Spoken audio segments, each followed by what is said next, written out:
All right, ladies and gentlemen, you're welcome to another great session with the presidential candidate of the fictional Common Sense People's Party. Now, nobody is saying Nigeria was perfect before the APC took over government. What we are saying is we knew the kind of problems we had in this country before the APC was formed. I was born and raised in this country.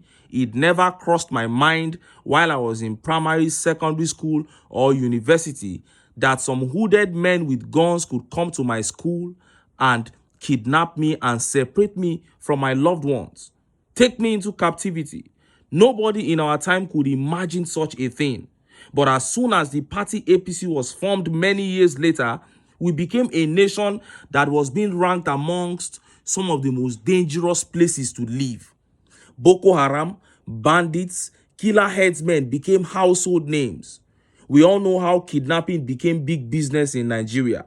It was the mercenaries that APC brought into this country from other African countries to fight Jonathan government if he didn't relinquish power.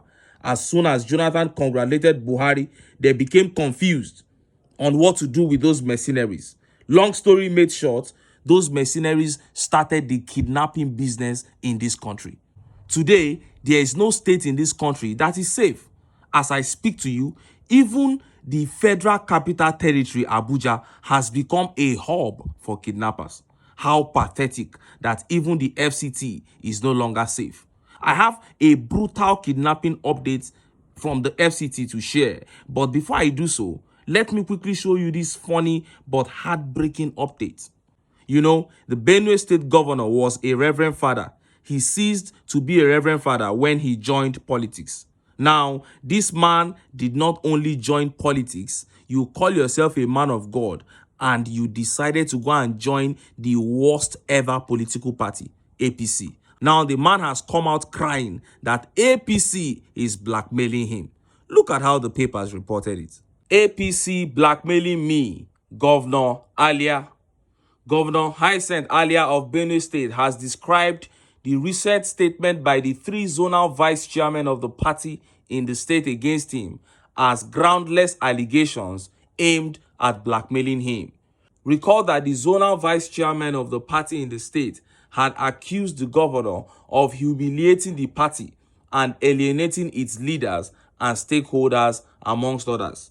But reacting in a statement on his verified social media page, the chief press secretary to the governor, Teso Kula, said, "We have read claims made by the Benue APC zonal vice chairman, and despite our aversion to straightforwardly label these assertions, we find no more fitting euphemisms than to characterize them as an amalgamation of fabrications or groundless allegations directed and aimed at blackmailing the leader of the party in the state, His Excellency Reverend Father Hyacinth Alia.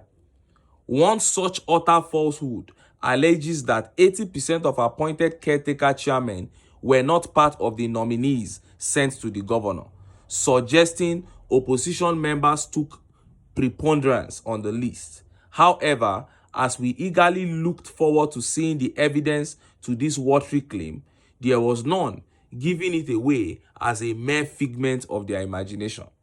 Another fallacious claim holds that the widespread party dissatisfaction peaked with the governor's caretaker chairman announcement. That claim conveniently overlooks the fact that the governor, as the leader of the party in the state, has the prerogative to subject suggested names to scrutiny. No sane governor will accept wholly everything suggested to him, hook, line, and sinker. Sadly, it appears that the party synonymizes suggestions with the 10 Commandments handed to Moses on Mount Sinai, written on the 2 stone tablets. The three-man forerunner team further suggests that the governor favors people outside the APC who allegedly worked against him during electioneering and voting phases. This appears more like resentments drawn from psychotic imagination, lacking any substantive basis. They buried shame while constructing formal media statements from rumor mills, trivial gossip, and their whimsical imaginations rather than relying on concrete facts. Oh, And look at how Nigerians reacted. Look at some of the tweet reactions. This tweet by Victor says, "Laugh out loud, paddy. When you dine with the devil, expect to be fed with bugs and thorns." That is it. And this tweet here says, "They helped you win election. They rigged the election for you. You must dance to their music. The gift of APC is bring head to receive head. Wetaishi, biawereishi is the gift of APC." And this tweet by Such is Life says, "You have not seen anything. They are getting closer. They will give something and collect another one behind. Go and ask Governor Otom." That is it. The ex-reverend father should have just remained in his lane. If you claim that your people like you and they wanted you to be governor, why not run under a decent platform? How can you go and join an evil platform like the APC? The man is a disappointment. Whatever happens, he has himself to blame. Now, let us look at the update on kidnapping coming out of the F.C.T. Look at how the papers reported it. Just in, 1 killed, 12 kidnapped by gunmen around Airport Road, Abuja. Now, anyone who knows Airport Road in Abuja will know that this is really an occurrence that everybody must be worried about. And the papers went ahead to say, bandits on Sunday attacked Baukwe, a rural village behind Ako Estate, Lugbe, along the Abuja Airport Road, where 12 people, including a 9-year-old boy and a 13-year-old girl, were kidnapped. According to an eyewitness, 2 of those abducted escaped as they were being hacked into the bush behind the village. He said one of the men taken away was dragged out without a shirt or footwear. Men of the local vigilante were said to have engaged the kidnappers but were overpowered due to superior firepower. As of the time of the story, it was learnt that the kidnappers had yet to contact the families of the victims. Speaking to the Vanguard under the condition of anonymity, a resident disclosed that the kidnappers, who numbered up to 15, operated from 12:15 a.m. to 2:46 a.m.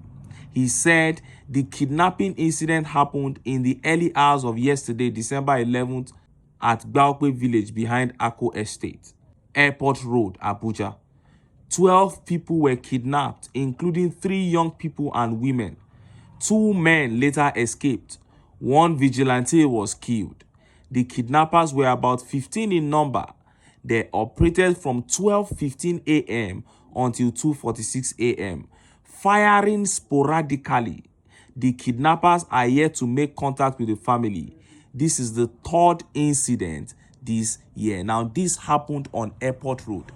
They operated for about 2 hours between 12:15 to 2:46 a.m. in Abuja, shooting sporadically, and nobody came to attack them. What does this tell you?